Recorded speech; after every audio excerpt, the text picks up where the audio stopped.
yo soy Laila, estudio ciencia política en la UBA, y mi pregunta es para Ernesto. Básicamente vos dijiste que te apasiona lo que haces, que te apasiona tu profesión, y por lo menos en lo que yo entiendo por militancia, como militante de la agrupación política, es que eso también te genera pasión. Incluso la militancia puede ser ir a tu propio barrio y hablar a tus vecinos de qué es lo que vos crees, de qué es lo que a vos te parece y por qué crees lo que vos crees.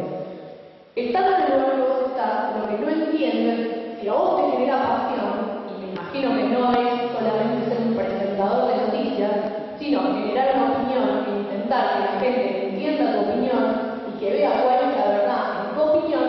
¿Qué postura tomás cuando el grupo en el que vos trabajás responde a los intereses económicos que lo van a querer en ese momento? Es decir, antes de las elecciones, a Macri, cuando fue una entrevista, no en un programa, no me acuerdo cuál era exactamente, agarraron y estaban preguntando por las elecciones de Boca, por los resultados de Boca, cuando en realidad tenían todo el problema de la no ejecución del presupuesto de vivienda y una serie de cosas. Entonces, ¿qué es lo que te genera pasión, digamos? Para mí la militancia no es una palabra maldita. A mí me parece bárbaro que sean militantes y me genera respeto y me alegra que sean muchos pibes más jóvenes. Vos, dentro de tu profesión, ¿no te considerás un militante de lo que vos crees? No es una palabra maldita, no es así. Ahora, este tipo de preguntas me parecen preguntas recontra legítimas, y me doy cuenta que son preguntas que hacen bien, porque muchas veces cuando se hace este tipo de preguntas, uno se hace la pregunta, bueno, ¿para qué hago acá? Y un periodista no es responsable de todo lo que hace la empresa en la que uno trabaja. Y espera desarrollando porque lo vas a entender un poco más. Puedo convencer o no, y puede ser incluso que yo esté equivocado, tampoco es algo de vida o muerte. Ahora, vos haces el ejemplo de Macri. Vos no te debes acordar, pero en la elección del 2009, cuando Kirchner pierde con de Narváez, el último aviso de frente para la victoria estoy yo. ¿Por qué estoy yo? Porque le habíamos hecho un reportaje a Macri esa semana, en la cual lo volvimos loco, y estaría diciendo yo privatizaría todo, las FJP, las aerolíneas, privatizaría todo. Y unos días antes, que habíamos hecho un reportaje a Narváez, que también decía barbaridades. Y era muy impresionante con todos los debates que había, que el cierre de campaña publicitaria frente para la victoria estaba yo como periodista. Pero te puedo dar 50 ejemplos. Por ejemplo, una nota mía que más repercusión tuvo, una nota Jorge Rivas. Probablemente ustedes no hayan visto pocas notas más kirchneristas que esa, porque era una nota muy emotiva y donde sacaba la famosa frase: lo que más me entusiasma del kirchnerismo son mis enemigos. Y fue reproducida 100.000 veces por Mirta Legrand, porque creo yo humildemente que era una muy buena nota. Y la pusimos en TN, pero como pusimos en TN todo tipo de voces, qué sé yo, por ejemplo, no vas a escuchar una sola vez en nuestra boca ni en un gran nuestro ley de medio K. No vas a escuchar una sola vez en nuestra boca ni en un gran nuestro se quedan con la caja de nuestra frontera medida que apoyamos. No vas a escuchar una sola vez en nuestra, por ejemplo, discutimos sobre fútbol para todos. Marcelo estaba de acuerdo, yo estaba en desacuerdo. Pero Marcelo estaba de acuerdo, decía en esa pantalla. Hay un momento en que un periodista, pero lo mismo puedo decir de 23, hay un momento en que un periodista tiene un dilema y dice: bueno, yo tengo que trabajar como si fuera un periodista de la televisión sueca. Y trabajo, y no es lo que yo opino. Podré estar equivocado en algunas cosas, podré estar ahora. Y eso es lo que yo reclamo de todo, lo que pido, de todos los periodistas. Cuando Darío Arana está en página 12 y cuenta lo que cuenta, lo censura. Y lo mismo en La Nación, cuando Rafael Alfredo Domínguez dice que es una barbaridad de verdad. Yo realmente creo que los dueños de las noticias no deberían ser los dueños de los medios, ni privados ni públicos, sino el público y la verdad, y la gana de contar las cosas, etcétera, etcétera, etcétera. A veces uno se equivoca, a veces no. Ahora, no creo que haya medios que sean puros y otros el demonio, ni en un sentido ni en otro. Creo que sí hay que, si ponen precios obrero, no puedo decir que es obrero en sentido trenes, porque ahí ya está siendo cómplice de otras cosas. Si hay zona liberada, no puedes estar frente a Aníbal y no preguntarle por la zona liberada, porque ahí se cuenta que Longobardi te corra por la izquierda y ya estás en una situación privada. Planteado el tema en términos de periodismo, entramos nosotros a conversar sobre los periodistas, y como cada uno, Ernesto y Pepe y son periodistas, yo soy un politólogo que escribe en una revista, siempre digo que que no me considero periodista porque no me considero, no en un sentido como algunos teóricos, sino porque yo no soy, no sé hacer periodismo. Entonces hay una especie de sistema de rehenes en la discusión, ¿no? Porque se habla de multimedios y de multimedios como parte de la articulación, de una articulación muy concreta de fuerzas económicas con intereses que se traspasan a la política. Y entonces Ernesto con toda razón dice que invita gente, hace preguntas, y yo lo conozco como periodista y no tengo la misma posición política que él, pero no tengo ningún juicio descalificatorio sobre lo que él hace con su programa. Lo veo menos ahora porque uno tiene cierto hinchismo, pero cada tanto lo veo, me parece de las cosas buenas que se pueden ver en la tele. Ahora, la discusión no es como trabaja cada profesional. Esa, por lo menos yo no la entendía así, la discusión. La discusión yo la entiendo en términos sistémicos, qué lugar ocupan los medios, qué lugar ocupa el Estado. Y en este sistema de redes yo también tengo que reconocer que estoy objetivamente en un espacio, por mis creencias y no por mis intereses económicos, estoy en un espacio en la cual me tengo que hacer cargo de cosas que no me gustan. Yo tengo eso creo que es parte de una visión militante. Yo creo que ocultar un crimen es un crimen, pero hablar más de una cosa que de la otra y hacerse el boludo frente a algún tema que otros quieren poner en la agenda y no quiero yo que esté en la agenda, eso forma parte del derecho de expresión y del derecho de convertir la pluma o el trabajo periodístico en una militancia. Es completamente leal y honesto. Es completamente leal y honesto que Ernesto Tenenbaum haga periodismo con sus concepciones y que Edgardo Cuca las haga con las propias. Eso creo que es un tema que tenemos que acostumbrarnos a ver. Yo creo que la discusión real es cómo funciona la oligopolización de los medios de comunicación y cómo debería funcionar la ley de medios una vez que se destrabe de las operatorias judiciales del Grupo Clarín, para que haya una circulación democrática de las opiniones, no para que se deje de escuchar a Tenenbaum, a María Shef, a Moca o a Benet.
Porque realmente el Tenenbaum de 678 es un simpático.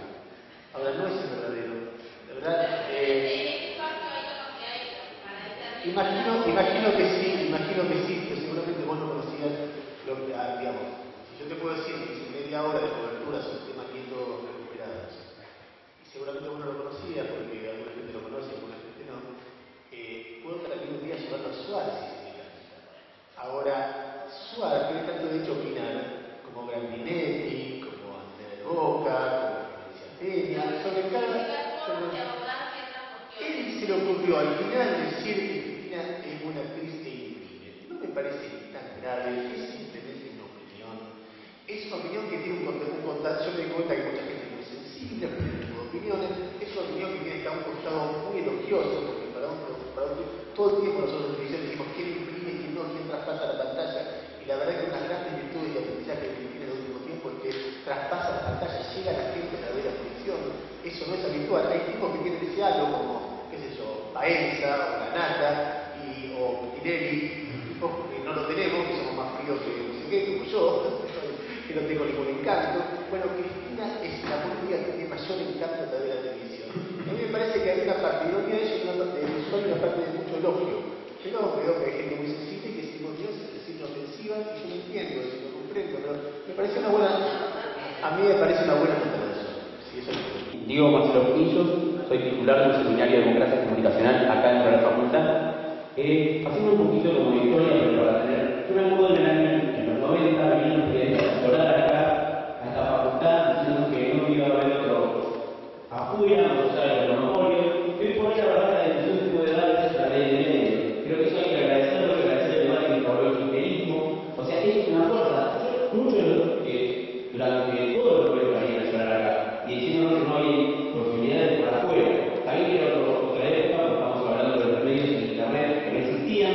O sea, hoy todos podemos publicar igual, todos pueden ser legítimas. Pero eso me parece que a veces se queda afuera. Que ahora sí se puede discutir el poderío o no de cada uno, porque todos podemos publicar. Pero antes no se podía discutir eso.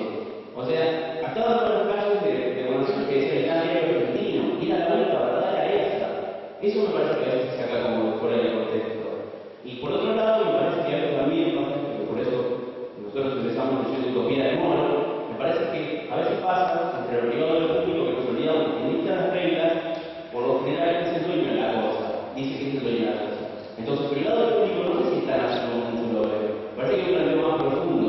Y cuando alguien dice que lo que está bien el periodismo, o que no es lo que se dedica, me parece que hay que prestar más atención a eso. Me parece que para eso nosotros no sabemos, para eso tenemos redes, para eso tenemos un planteo y pasamos años para llevar nuestra cuestión.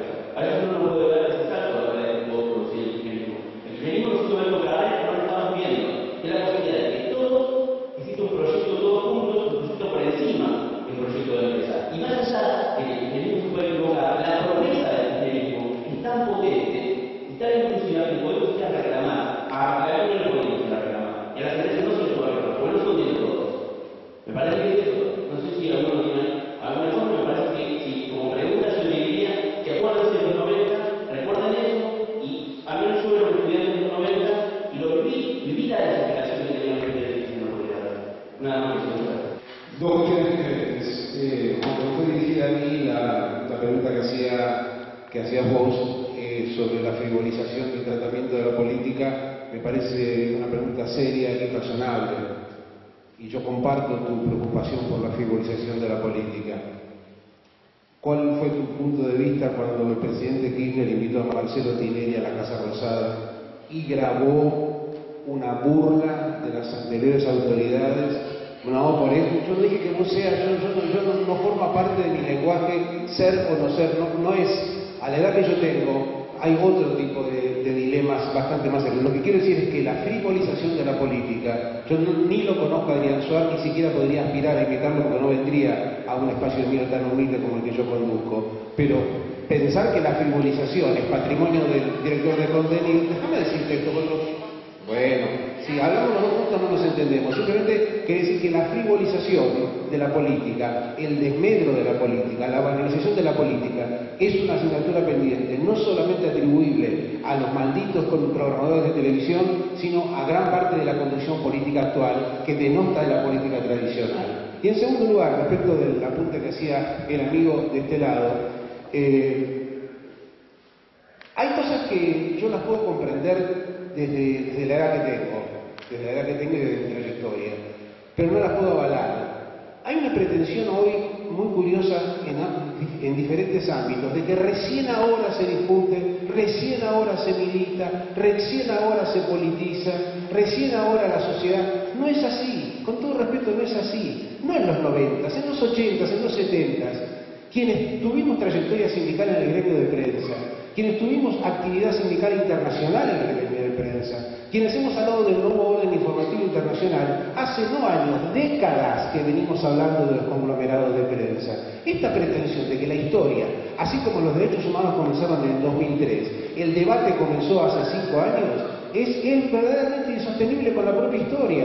Cualquiera podrá silbar, pero es objetivamente así. La historia argentina no empezó ahora. Venimos debatiendo generaciones de intelectuales, de periodistas, de sindicalistas de prensa, sobre la estructura de los medios, sobre la conformación de los grupos multimediáticos. Hay una amplísima bibliografía y hay hemerotecas enteras con revistas en donde se ha plasmado la inquietud y la abnegación y el esfuerzo y las pestañas quemadas de generaciones de estudiosos. No es que recién ahora podemos discutir cuando antes no se podía discutir. Me parece que es una mirada, en el fondo, autodestructiva de ustedes, porque los pone en un lugar, o te pone en un lugar, que es injusto para vos mismo. Es imaginar que has descubierto América. En verdad no, estos temas como tantísimos otros de las luchas sociales contemporáneas, son de una muy larga data. La historia no empezó anteayer. Simplemente quería decir eso.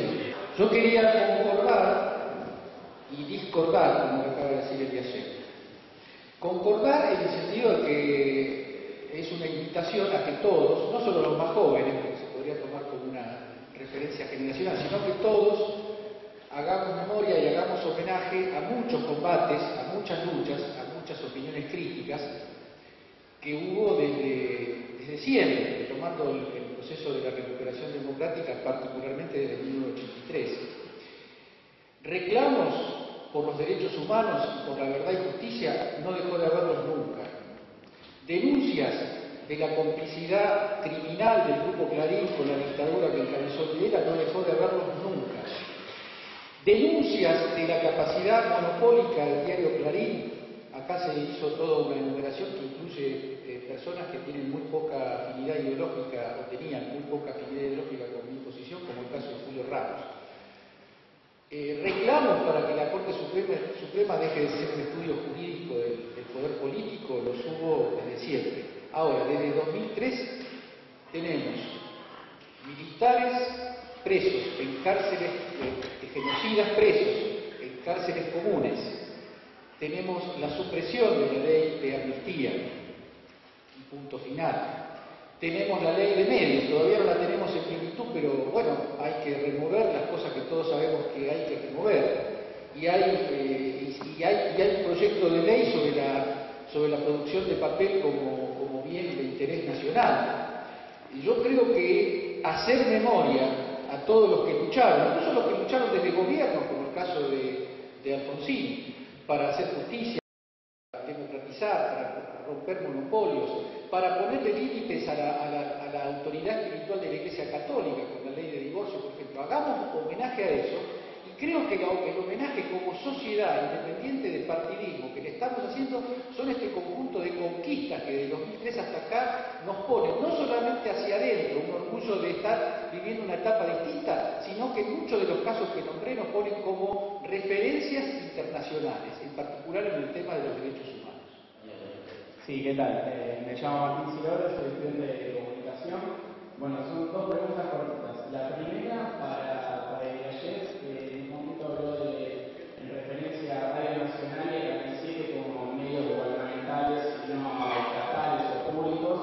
Quería ver si me podía ampliar un poquito más en qué solventa esa afirmación, si tiene que ver con la línea editorial de cada medio, ¿no? Porque digamos, Radio Nacional con línea, bajada de línea fuerte, digamos, en el político, tiene un programa a la mañana de Eduardo Bonita y a la tarde de Roberto Caballero, y Canal 7, digamos, ese hecho es lo más directo, digamos. Y para esto, si en cuanto al periodismo militante, si los editoriales de Majul, de Morales Solá o de Rondona en La Nación no son de alguna forma periodismo militante, como también las repeticiones de ciertas noticias en TN todo el día, por ejemplo, que muchas de ellas a veces se han incluso descubierto que no fueran así.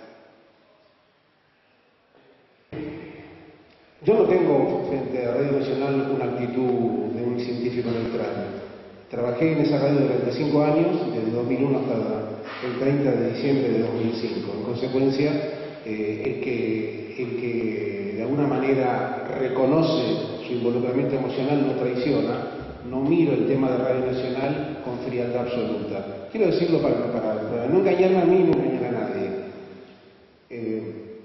Mi concepción de los medios públicos muy poco tiene que ver, no mi concepción, la experiencia y lo que se ha realizado en el mundo que he conocido como medios públicos, poco y nada tiene que ver con lo que hoy se ha denominado pomposamente televisión pública. Repito el concepto que decía al principio con un poquito más de detalle. Público es, por definición, aquello que está por encima de las facciones partidarias, no importa cuán mayoritarias sean. Público quiere decir que efectivamente un medio de esa naturaleza representa a la totalidad de la sociedad argentina. Hoy, la línea editorial y la programación del Canal 7 de Radio Nacional, a diferencia de lo que sucedió hasta 2005-2006, solamente responde a una sola mirada política. Si yo me equivoco, me gustaría que me dijesen en qué me equivoco y qué programa de Canal 7, por ejemplo, no responde a la misma orientación. No siempre fue así, no siempre fue así. En plena democracia, tanto ATC como Radio Nacional tenían programas muy diversos con diversidades ideológicas muy marcadas. No necesito hacer nombres, pero si me los piden se los puedo dar, nombres de conductores. Bueno, eso hoy no sucede. ¿Qué digo yo con esto? Sencillamente digo que se trata, y por eso mi insistencia en el tema de los recursos, y que nadie se ofenda, que por favor no se ofenda a mi amigo Edgardo Moca, no son imputaciones personales, no estoy atribuyéndole a nadie que se quede con nada. Simplemente digo que el concepto de que el presupuesto público pueda ser utilizado de una manera discrecional para apoyar determinado tipo de iniciativas y no otras, es en sí mismo un principio de arbitrariedad absoluta, no importa sobre qué discurso hegemónico se plantee. Entonces, mi noción del servicio público sería que por lo menos, ya que vamos a representar a la totalidad de la sociedad argentina, haya un espacio, si vos querés, proporcional a su representación electoral, en donde se escuchen otras miradas, donde haya otros planteos. Las palabras, los nombres que vos has mencionado se corresponden con profesionales que tienen a su vez actividad en medios gráficos, en medios radiofónicos, y que todos ellos postulan una sola mirada, que es una mirada positiva y entusiasta respecto de hecho por el gobierno. Yo digo, eso está muy bien, tanto en cuanto es una parte hoy por hoy dominante de la sociedad argentina. Nadie está negando la legitimidad electoral del oficialismo. Los números de octubre son muy concluyentes, pero aún en el caso de una victoria tan concluyente, no podés negar que hay un 46% de los argentinos que votó otras líneas partidarias. ¿Dónde están representados? ¿Dónde está escrito que el recurso público solamente deba estar enderezado a sostener el punto de vista del grupo que gobierna? Yo me hago esa pregunta y te invito a que te la hagas vos también. Pepe, te quiero decir esto, que en relación a Canal 7, Canal 7 no tiene, digamos, como la única perlita de su programación a 6, 7, 8. Tiene montones de programas a lo largo de toda la semana que realmente son programas que denotan esfuerzo y propósito plural e inteligencia y que me parece que deben ser suficientemente valorados. Y en el caso de Nacional, yo te diría que escuches un poco mejor. La programación, por ejemplo, de todo el fin de semana, absolutamente de todo el fin de semana, es la mejor programación de fin de semana de cualquier radio que vos puedas imaginar. Y es una programación muy representativa de una radio pública. Yo acepto la propuesta de conversarlo, pero no en esta mesa, Carlos, porque nos conocemos hace 50 años. Yo no hablaba de malo o bueno, hablaba de una sola direccionalidad política. No existe un solo elemento de juicio que me permita a mí acreditar que hay al menos un columnista en Canal 7 que enuncie en los espacios periodísticos un punto de vista discrepante con el gobierno. El problema no es solamente 6, 7, 8. La entera totalidad de la programación de los medios llamados públicos está absoluta y completamente alineada en función de del punto de vista del gobierno. Cuando Alberto Fernández abandonó la jefatura de gabinete, junto con él se fue la directora de Canal 7 que le había designado. Y las actuales autoridades no tienen un marco normativo que les permita a uno saber cuánto van a durar, quién los ha contratado, ante quién reportan. Reportan al poder político, como la directora de Radio Nacional. Entonces eso me lleva a mí a decir que no se trata de medios públicos, sino de medios gubernamentales. No es un insulto, es una descripción fáctica. Y en un aula en donde veo que hay muchos estudiantes de ciencia política, creo que debería ser muy apreciada la precisión de los términos. Entonces, ahora, si decís, bueno, es mala, bueno, eso sí, es realmente muy subjetivo y habría que conversarlo, si me ocurre, Carlos, en otras circunstancias. Me tocaba a mí responderlo muy brevemente. A ver, la utopía nuestra como periodistas, que no siempre se da, que a veces hay avances de procesos, es que dentro de un sistema que existe, en una función más marginal o más central, poder contar cosas que no se cuentan. El sistema existe, no es que las empresas no tienen intereses o los medios oficialistas no tienen intereses. Pero el laburo nuestro es en esa red compleja donde hay avisadores, donde hay dueños de empresas, donde hay un público que demanda una cosa y otra, a veces demanda cobertura de seguridad, a veces demanda Ricardo Ford, a veces demanda otras cosas. Un periodista trata de abrir huecos de pensamiento, huecos de información, huecos. Así fue en los 80 cuando del periodismo intentábamos que todos los medios trataran los temas de derechos humanos, y era difícil. Después en los 90 los hechos de corrupción y la denuncia de las privatizaciones, y era difícil, y así sucesivamente. Esas peleas se dan en todos lados, se dan desde medios marginales hasta gente, por ejemplo, la cobertura más dañina para la imagen de la Iglesia Católica que yo he visto ha sido la cobertura de Televisión Investiga sobre el cura Gracia, el cura más popular de la Argentina, denunciado como violador de menores, y denunciado además con pruebas y qué sé yo. Eso lo hizo Miriam Lewin en el TN, o el primer programa gay, o contenido gay fuerte de la televisión fue Caos de Juan Castro. Y día a día era eso en un canal donde el dueño era Bordequian y después Provenzano. No es que los dueños son los dueños, están los intereses, esa red existe. Lo que vos decís, si hay un medio que publica 10 veces noticias de falsa, eso está mal. Ahora, en el medio, la utopía que siempre tuvimos nosotros era, bueno, ¿cómo abrimos huecos acá? ¿Cómo abrimos huecos acá?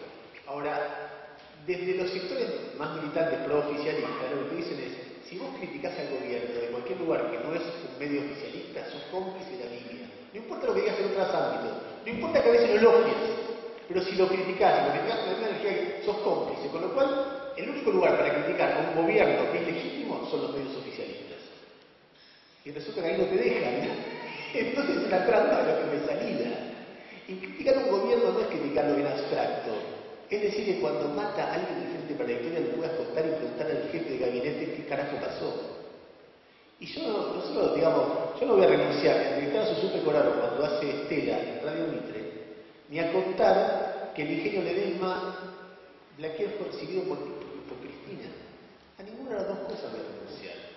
Y el desafío que tenemos los periodistas es abrir esas redes, es abrirlas. Por supuesto que en ese planteo hay estrategias. Y por supuesto que para Guillermo y para mí es más fácil que para otro, o para Carlitos o para Pepe es más fácil para otro, porque era el pibe que recién empieza, Darío Aranda, el chico estaba haciendo un trato acá. Está en página de te echas, es un colaborador que da 500 pesos por mes, te echan. Entonces no tenés tanto espacio. Ahora, el desafío es hacértelo a codazos y olvidarte de los gritos que dicen los gobiernos te gritan siempre. Siempre te gritan. Y después, simplemente agregar una cosita, mencionaba Juan Carlos fuera de... A mí me parece que todas nuestras voces, las de ustedes y las nuestras, merecemos escucharnos. Porque no necesariamente lo que se escucha como discursos contrapuestos son discursos contrapuestos. Estamos dando miradas que muchas veces son complementarias de la realidad. Si lo que dice Edgardo, en gran parte es así. Yo tengo otra visión. Yo creo que la relación entre corporaciones y poder político es más intrincada. No siempre es uno ligándose a la otra, sino que a veces se juntan los dos y el periodismo es una cuña. Cuando se junta Blaquier y Cristina, el periodismo cuenta. Y vos decís de repente porque Clarín cuenta ese vínculo. Si fulano es amigo de Blaquier. Y vos decís, bueno, porque el periodismo tiene una parte que es anárquica, caótica, está hecha por seres humanos, hay distintos personajes, son distintas épocas, van cambiando. ¿Por qué en América se informa sobre Escherichia coli de McDonald's? ¿O por qué de repente la nata de críticas, qué sé yo, porque hay huecos? ¿Por qué de repente, qué sé yo, TN es la que informa sobre la Barricón y mete la avioneta para que tome todo de arriba? Hay huecos, porque en la sociedad democrática hay huecos y el laburo nuestro es abrirlos. A veces no lo logramos. Yo te concedo que vos me marcaste una nota. Para mí esa nota no es una nota, para mí esa nota es una muy buena nota, pero bueno, es opinable. Te podría decir errores, los hubo muchísimos. Y así es la vida. Uno va trabajando y después hay gente que te cree, que dice, no, este es tal cosa, este es tal otra, este matiza. Y con la campaña que tuvimos, es lógico que haya confusión. Sí, ¿qué tal? Soy Nicolás Freire, estudio Ciencia Política. Sí. Estudio Ciencia Política y escribo para la revista online. Quería hacer una pregunta dirigida a Néstor. La pregunta de mí podría ser dirigida a la mesa, ya que es un carácter más general. Es sabido que es una línea periodística quizá contraria a las empresas donde trabajás, tanto al Grupo Jorge en el 3, tanto al Grupo Perín en Radio México, donde trabajas, como palabras. Sos un periodista de nombre que tiene una larga historia, muy reconocido, y estas empresas al contratarte saben a qué te puedes llevar. Pero para los que no empezamos, o para los que están empezando, ¿cuál es el grado de libertad? Tanto en medios oficialistas que están repletos de intereses, como sabemos, y tanto en medios no oficialistas, como el Grupo Clarín, etcétera, que también tienen otros intereses económicos. ¿Cuál es el grado de libertad que tenemos los que no somos nadie?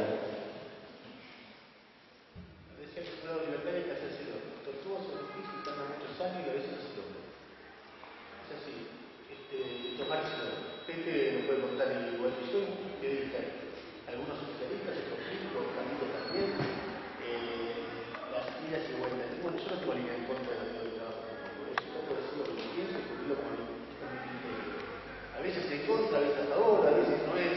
Muchas veces el periodista trabaja en otro área, pero vos escribís notas de espectáculos o crónicas o hay muchas cosas que no tienen que ver con la línea del medio. Son, qué sé yo, hay periodistas excepcionales como Brasco, que escribe de cocina, y vos le decís que no, parece que el periodista, lo único que hay de periodismo, periodistas de deporte, que son sensacionales, periodistas de política, que escriben, yo la verdad que valoro mucho la calidad, hay que estudiar, hay que romperse el alma, estudiar, romperse el alma, estudiar, una vez por eso. Una cuestión sobre lo que decía antes, Ernesto, o vinculado a eso. A mí me parece muy interesante la idea de que siempre hay huecos y siempre hay resquicios, y muy polémica la idea, porque muchas personas en este país han negado eso, han negado. Hoy nos acordamos poco de Elisa Carrió, pero Elisa Carrió hizo circular una nota en todas las embajadas de países extranjeros, obviamente en Buenos Aires, diciendo que en Argentina había desaparecido la libertad de prensa y estábamos en un gobierno de facto, que lo gobernaba Néstor Kirchner, aunque la presidenta fuera Cristina Kirchner. Con ese libreto o con otros parecidos, uno escucha a muchos periodistas cuyos nombres tampoco voy a decir porque no me gusta personalizar, pero que hacia adentro y hacia afuera crean la idea de un apocalipsis y la idea de una negación de la democracia, que este mismo panel resulta que la tranquilidad y la no siempre tranquilidad, pero creo yo, la mutua escucha que ha reinado en esta mesa demuestra que esa no es una descripción justa de la sociedad argentina. Y hablando de los resquicios, yo quiero decir que los resquicios se consiguen, no solamente lo consigue el movimiento popular y lo consigue el mundo privado, ¿no? Y también en determinadas circunstancias el Estado debe hacerse de respetar el aislamiento por parte, le guste o no, a quien le guste o le deje de gustar, por parte de las corporaciones económicas. Si uno toma la escena mediática entre marzo y julio de 2008, sería lindo que algunos podamos hacer una especie de recopilación de la cobertura periodística de los meses que van entre el 11 de marzo de 2008 y el mediados de julio de 2008. A ver, ¿cómo es este asunto de la distribución igualitaria de los recursos comunicativos en Argentina? Desde ese momento hay una réplica. Todo lo que estamos hablando, el multimedios y toda la cuestión, es posterior a esa fecha. Es posterior y yo con la intervención de ayer respecto a Radio Nacional tengo puntos de acuerdo. Creo que hay que buscar mejores condiciones de apertura y de pluralidad. Estoy convencido de eso y es una cosa que podríamos hacer cosas para que sea así. Estoy convencido de que eso tiene que ser así. Ahora, miremos la génesis de los procesos políticos, no miremos solamente el lado que nos interesa denunciar. Pensemos en cómo estaban las cosas, hablando en términos comunicativos, en ese periodo de marzo y agosto de 2008, y cómo siguieron un tiempo más. Todo lo que vino después.